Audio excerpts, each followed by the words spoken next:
महाराष्ट्रातील सातारा जिल्ह्यातील वाई तालुक्यातील मांढरदेव येथील श्री काळेश्वरी म्हणजेच काळूबाई ही देवी नवसाला पावणारी आहे.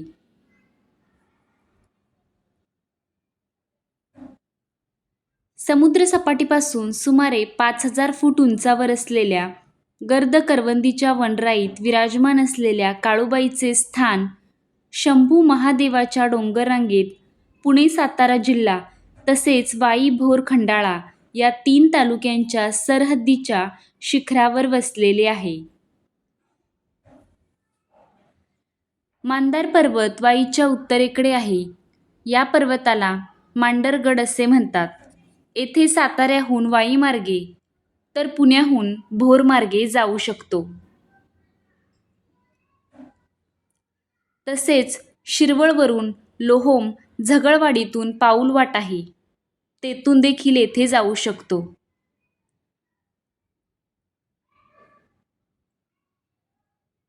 येथे मध्ये म्हसोबाचे कडक देवस्थान आहे.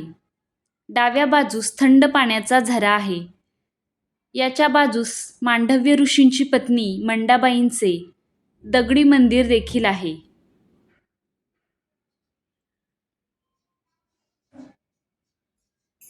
तिथे तिला मंडी आई असे म्हणतात. यासमोर गोमुख तीर्थ जलकुंड आहे.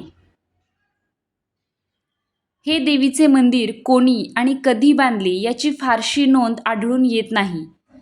मंदिराच्या हेमाडपंथी शैलीतील बांधकामामुळे हे मंदिर प्राचीन आहे.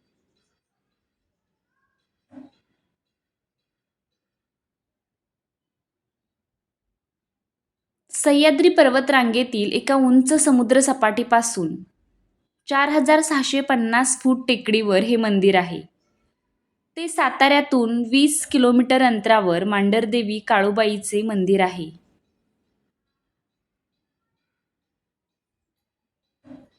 मंदिर लहान असून त्यात सभामंडप व मोठा गाभारा आहे. गाभाऱ्यामध्ये चांदीचे सुरेख काम केले आहे.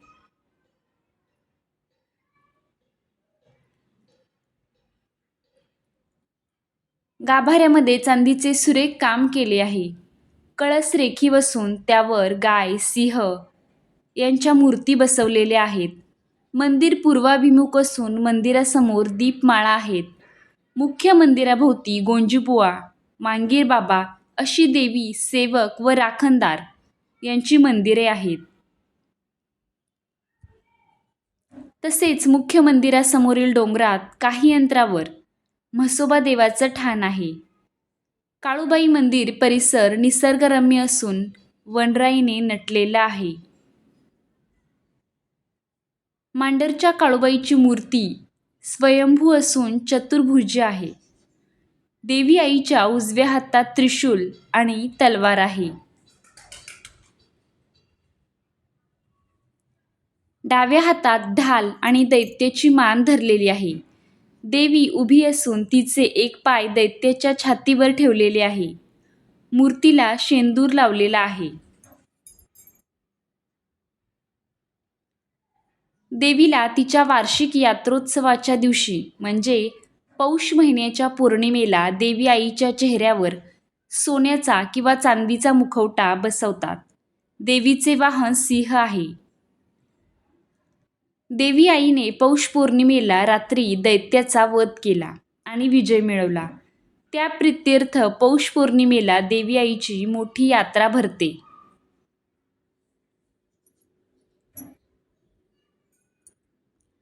या काळात लाखो भाविक देवी आईचे देव्हारे घेऊन मांडरगडावर येतात. देवी आईला पुरणपोळीचा नैवेद्य दाखवतात. तसेच या पौष पौर्णिमेच्या मध्यरात्री देवी आईच्या मुखवट्याला पालखीत बसवून हजारो वाद्यांच्या गजरात देवीचा छबिना काढतात. हा छबिना यात्रोत्सवाचे मुख्य आकर्षण आहे. या संदर्भात आख्यायिका आहे की सतयुगात मांडव्य ऋषी गडावर यज्ञ करताना त्यांना लाख्यासूर नावाचा दैत्य त्रास देत होता.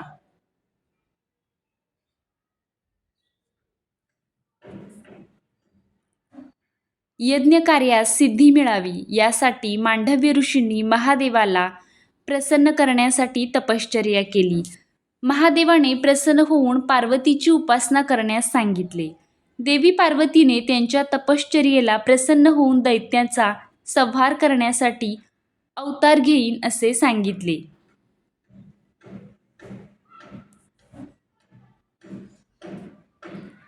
आणि दैत्यवधासाठी देवी कैलासातून मांडरगडावर आली. लाख्यासुराला महादेवाचे वरदान मिळाले होते की त्याचे वध दिवसात करणे शक्य नव्हते.